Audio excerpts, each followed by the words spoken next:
Before war existed, humans did not live in peace in the way we often imagine. There was no tranquil world, no long stretches of safety. What existed instead were brief pauses, moments when danger was not immediately present.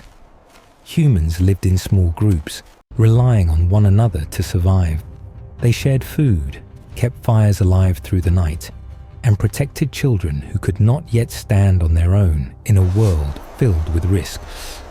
Nature at that time was unforgiving. Each change of season could wipe out an entire group. A herd of animals moving away from familiar hunting grounds, a water source slowly drying up, or even a single night colder than usual was enough to push humans to the edge of disappearance. In such a world, cooperation was not a moral choice. It was a condition for survival.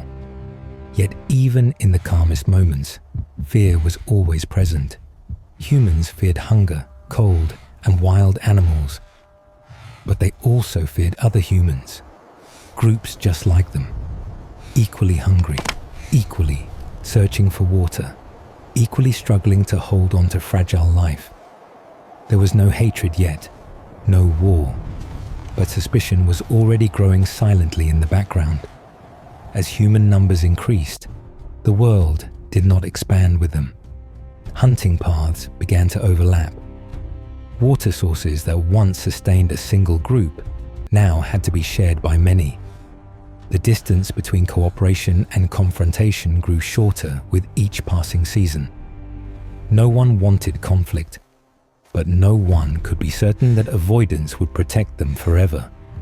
At night, beside weak fires, humans began to consider thoughts they had never faced before. What if another group arrived first tomorrow, and they arrived too late? What if the other group was stronger, larger, more determined? And what if one day, avoiding conflict was no longer the safest way to survive? War had not yet appeared, but the conditions for its birth were already in place. And as humanity stepped into the next moment, it would face a choice unlike any it had ever encountered.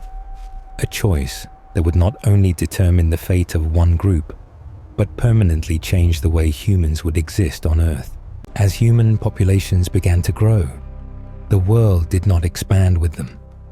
Familiar hunting paths slowly became crowded. Water sources that once sustained a single group now had to be shared by many. Nature did not change for humans, and it was this indifference that made the pressure grow heavier with each passing day. Every hunt that ended empty-handed left behind a quiet unease. No one spoke of it, but everyone felt it. Encounters between different groups began to happen more frequently. At first, they were nothing more than distant glances and silent caution. There were no greetings and no threats, only enough distance to allow retreat if necessary. But that distance became harder to maintain as survival forced them closer into the same spaces. Fear no longer came from wild animals or the cold. It came from the possibility of losing the little they still had. A hunted animal taken by others, a water source reached too late, or unfamiliar footprints near a shelter were enough to place an entire group on edge. Small confrontations began to break out, not with weapons, but with shoving, pulling, bodies falling to the ground, clothes smeared with mud, breath turning sharp and chaotic. No one wanted to cross a line, but no one was certain where that line still existed. Each successful avoidance brought no relief. It only delayed the anxiety for the next encounter. Humans began to realize that yielding did not guarantee safety. On the contrary, it could mark them as easy to push back even further. Eyes grew harder. Hands lingered longer around crude tools. Not out of hatred, but from the feeling of being slowly cornered. During long nights beside weak fires, groups whispered among themselves about what had happened. The conversations were no longer about hunting or the weather, but about tomorrow. What if they returned? What if they were more numerous? What if they refused to step back next time? And if we are always the ones who retreat, will we still exist at all? The pressure did not arrive in a single moment. It accumulated day by day. Each encounter left behind more dirt on the body, more scratches from harsh living, and another quiet belief that avoidance was no longer the safest path. Humans had not yet chosen war, but they were beginning to understand that there are moments when refusing to strike first means accepting being pushed back until there is nowhere left to stand. And it was here, when the pressure surpassed the limit of endurance, that humans approached the final threshold, a threshold where they no longer asked whether conflict should be avoided, but asked only one question instead. If tomorrow demands a choice, will we step aside or will we strike first? The pressure did not disappear overnight. It remained, quiet and persistent, following every step humans took as they moved away from familiar shelter. Watchful glances became so common that no one noticed when they had begun to change.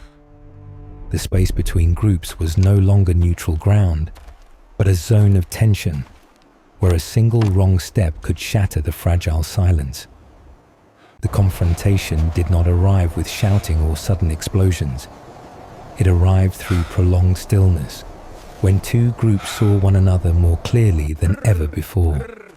No longer far enough to avoid each other, yet not close enough to force retreat. Everyone understood that if they turned away today, they would meet again tomorrow, and the pressure would be heavier the next time. In that moment, humans did not think about victory or defeat. They did not think about glory, nor about brutality. The only thing that existed was a cold, simple calculation of survival. If we step back, what do we lose? If we stand still, how long can we hold our ground? And if we move forward, will fear shift to the other side? Hands tightened around crude tools more firmly than before. Footsteps slowed, heavy, as if the ground itself were holding them in place. A sudden shove broke the stillness, not meant to strike anyone down, but to test the boundary. A body fell to the ground, clothes smeared with mud, breath turning frantic in a few chaotic seconds. Then everything stopped. No one rushed forward, but no one stepped away either. That moment changed everything. Humans realized that silence was no longer enough to protect them. Avoidance was no longer the only option, and within their minds formed a thought they had never openly acknowledged before, that sometimes to survive, it was not enough to react to danger. Sometimes survival required creating distance through force. War did not begin with a spoken decision. It began when fear shifted from avoidance to control, when humans understood that if they made the other side hesitate from the start, they could preserve what they still possessed. No one called it war. They believed they were simply protecting the lives of their group in the only way that remained. And in that very moment, when the choice was made in silence, humanity crossed an invisible line. Once they accepted striking first, there was no return to the previous state. The world itself remained the same, but the way humans existed within it had changed forever. From here on, what had once been isolated reactions would slowly transform into something structured, governed by patterns, rules, and consequences that stretched far beyond that first encounter. After that choice was made, there were no cheers and no lasting sense of relief, only a heavy feeling spreading quietly within each group. Mud still clung to their clothing.